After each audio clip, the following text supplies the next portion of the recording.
In part one with Bob Dorigo Jones, we talked about the Wacky Warning Labels contest. We'll show you the winners on today's episode of PolitiChicks.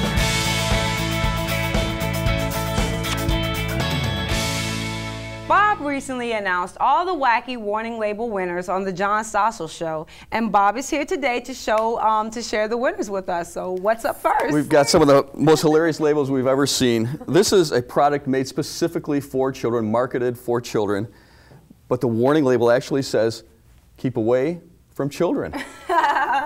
So that is crazy, because I remember that's like on every woman's list when, you know, if she's having a baby shower, that's something that she can give you, and it actually says on the label that it's not for kids. What else can you do with this then? Right. Because it's not a good toy to just play with. Wow. It's a great product. You know, it helps kids keep their head in place when you're driving down the street in the car. Yeah. But the companies have to be so afraid about being sued over anything that they have to put a warning label like that on. Did anything ever happen that caused them to do that, though? Sometimes it's just the fear of litigation. Fear. A lot of they'll hear about a lawsuit. What ifs. My dad always said, if you have a what if in one hand and a nickel in the other hand, you just got a nickel. That's right. That's crazy. That makes no I've sense. never heard that one before. What else? What else?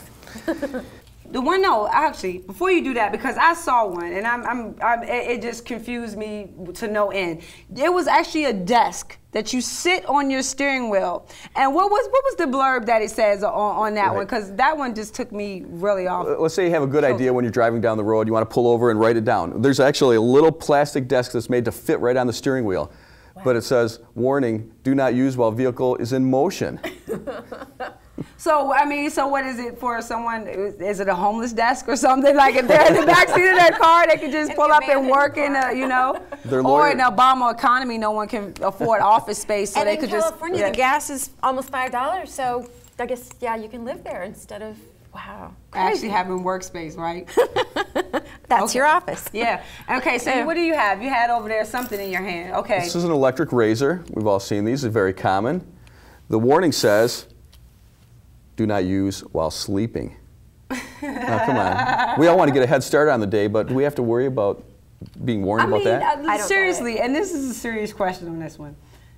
What lawsuit could possibly waged against you where someone actually tried to shave while sleeping? This is an interesting story. If you look at any product that is sold for use basically in the bathroom, hair care products, we've seen these on the same exact warning on hair dryers, curling irons, flat irons. Anybody who makes a product today has so many warning labels that they have to keep track of that a lot of times they'll slap it on everything they sell so that they're not afraid that if somebody does something like that, they'll be sued. But then again, a lot of manufacturers don't want to talk about the lawsuits because the only thing worse than being sued by a frivolous lawsuit once is twice. Copycat lawsuits are a real problem. Everybody in America has heard about the spilled coffee lawsuit against McDonald's. What most people don't realize is that so many other small mom and pop restaurants around the country were sued over spilled coffee lawsuits after that happened.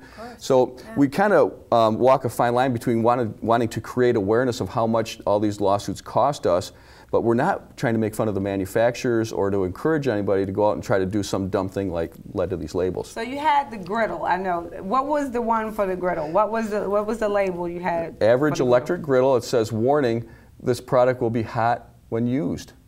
That's a duh. Right, it's like what you plug in or something, so you don't, oh my goodness. And they'd be sued if it wasn't hot. Yeah, if it wasn't hot, the same thing. Okay, well, he does have one final one, and this was third runner-up then? That was third, yes. And this was second, and we give up. cash prizes away, so anybody watching your show could see how, by going to our website, how they could be the next $1,000 grand prize winner, which is this one. The drum roll. Here you go. Now, you see, I'm almost scared to ask you. Well, what is the label on the globe? What is the label? Not intended for use for navigation. Nuh-uh. Believe it or not. You're making that up. Where is it? It's on a little tag that we took off. It's on there when you see it in the store. And it's very clear that you cannot use this for navigating your boat or your car, whatever. Okay.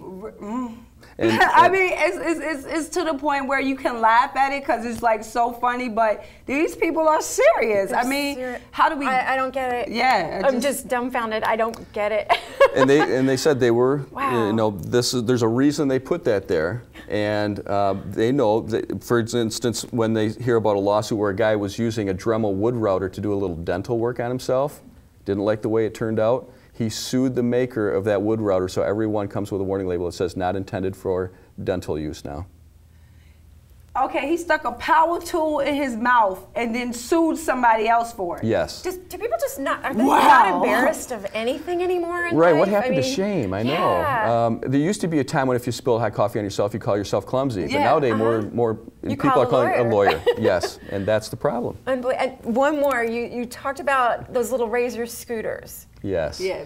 Very few people actually have seen this one, but if you look right between the grips, there's a warning label very clearly. It says, warning, this product moves when used. And the wheels weren't the first clue.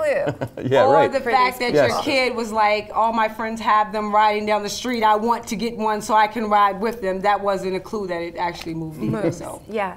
Yes. So that's where we are in our society today. This has been fun and eye-opening to see this year's winners. And the PolitiChicks would love to help you pick your winners for next year. So what can we do? What site can they go to, any of our viewers to know to get involved with what you do? We encourage people to send these in all throughout the year so they can go to our website, which is centerforamerica.org.